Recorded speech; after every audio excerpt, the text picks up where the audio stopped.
And now we discover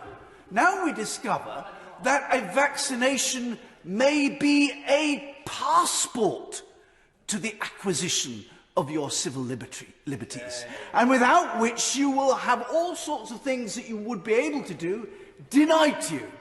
Can I say that that would be absolutely disproportionate to a virus with a mortality rate of verging on 1%. It would equally be a terrible precedent to set for other vaccines and medicines.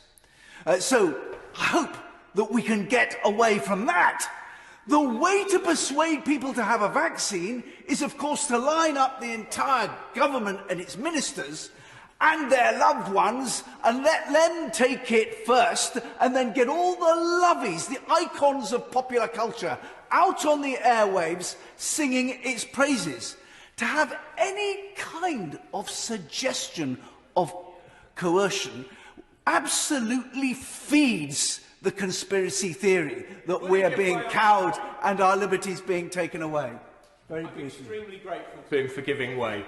Will he agree with me that it's not enough for the government merely to refrain from coercing people? The government's also got to pay attention to implicit coercion. That is, if the government turns a blind eye to allowing businesses like airlines and restaurants to refuse to let people in unless they've had the vaccination, the government's got to decide whether it's willing to allow people to discriminate on that basis.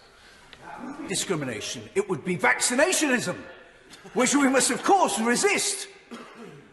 The other thing that any kind of coercion would do would be to set the seal on this government's reputation as the most authoritarian since the Commonwealth of the 1650s.